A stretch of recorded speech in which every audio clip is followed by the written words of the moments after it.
Hey guys, Prowl 1701 here, and today we're reviewing part 2 of Underworld, a classic 4th Doctor story, which I had the Region 2 version of that one of my subscribers and patrons had sent to me. And since I now have a Region free player, I can watch it. Season 2 is not as interesting as, Part 2 is not as good as Part 1. Part 2, I talked about Part 1, how I liked it a lot because they hadn't gotten into the caves yet with the CSO.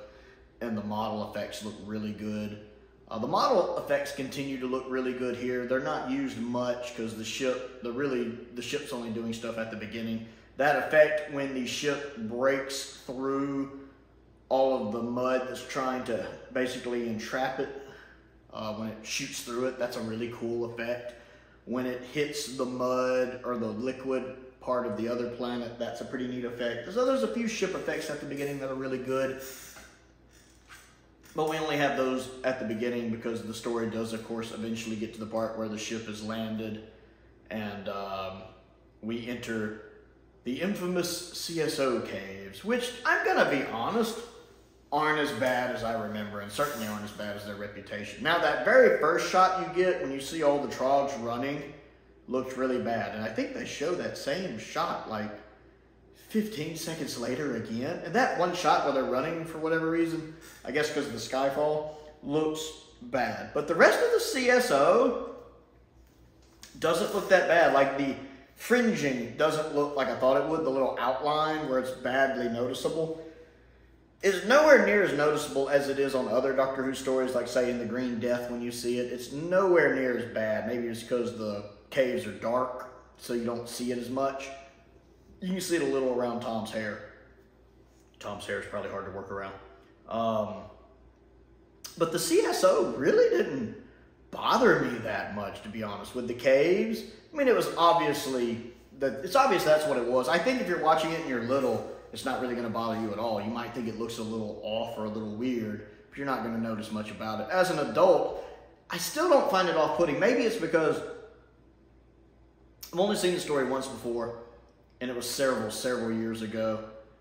I think so much of what's in my head on it is its reputation, because Doctor Who stories do tend to get a reputation one way or another a lot of times, especially famous ones. There's good famous and then there's bad famous. Underworld is bad famous. And so you get that reputation in your head, and when you actually start watching it, you realize that it's not.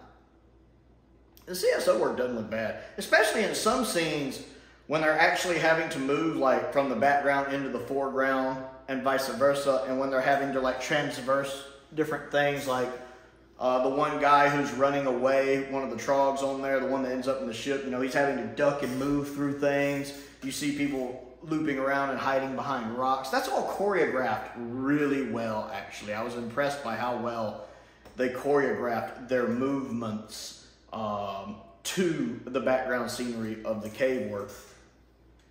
And that's actually pretty impressive and helps immerse you in the experience a little better. I made a mental note of that as I was watching it. It was actually quite impressive.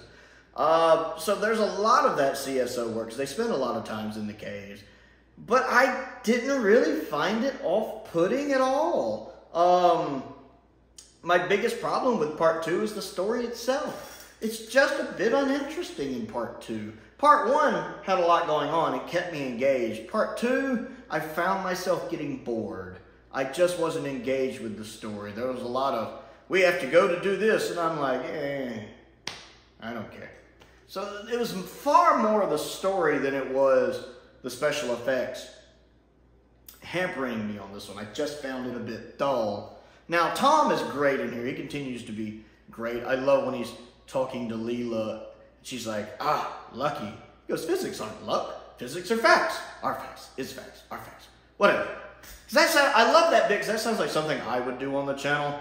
You know, are facts. Is facts. Are facts. Whatever. That's like something I would say while filming a video if I wasn't sure. I just, whatever. I could literally see that happening and me doing that. And then when he asks her something, she's just going like, and he's like, exactly. That whole conversation he has with Leela in that scene, I just love Tom Baker on it. He's great. And right before everybody leaves the ship, you know, they're all, the quest is the quest. And the doctor's also, the quest is the quest. And he goes to go with them, and the captain's like, not you, doctor. And the doctor's like, the quest is the quest. And the guy's like, but I request, doctor. And the doctor's just like, of course. And then, of course, as soon as the guy leaves, the doctor goes right out. I like that scene right there, too, because I love the doctor's answers of, but the quest is the quest. And the guy's like, no, you're a quest, doctor. And I love how even though the guy tells the doctor to stay, he waits like 3 seconds and follows right behind. Because that's very much the doctor doing what the companion normally does when the doctor tells him to stay put. You know, if the doctor tells Joe or Sarah Jane to stay put, 3 or 4 seconds later or a minute later, they're gone. They're going. And even the doctor will comment sometimes, why does no one ever just stay when I tell them to stay? And the doctor himself does that here. Somebody tells him to stay, and he's like, oh, of course. 3 seconds later. I'm not going to lie. That wasn't lost on me, and it amused me immensely when I saw it happen. But yeah, everything going on with the Trogs and the people who seem to be in power in Underworld, the people who wear the black outfits with the mask, which are neat looking outfits, I'll admit that. I just wasn't really engaged with the story right there. I found myself a bit uninterested with their plight, at least at this point. But episode 2, the effects didn't let me down at all, or at least not much. The CSO, I'm not having any problems with at this point. It's fine. It's just the story is a bit dull at this point. Hopefully it'll pick up in part 3. So, part 2 of Underworld. I'd like to know, what do you think? What do you think of the CSO work in the caves in this episode? What do you think of the story? Comment down below, let me know, because I always enjoy hearing from you guys. Other things to do, don't forget to click the like button and the subscribe button. My goal in 2023 is to reach 1,000 subscribers. We are on our way there. So I appreciate every single person who has subscribed. And if you enjoy my content and haven't subscribed yet, I'd appreciate you hitting that button. Don't forget that thumbs up button. That helps me beat the dreaded YouTube algorithm.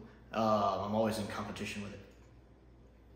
So I appreciate that. I also have a Patreon if you like what I do and would like to contribute to what I do. There's a link to that down in the description below that gets you early access to videos, that gets you access to exclusive videos, that gets you access to full reaction videos. The reaction videos that come out on Sunday on the channel are edited, but that gets you access to the full reaction videos from start to finish of whatever I'm reacting and reviewing in that story.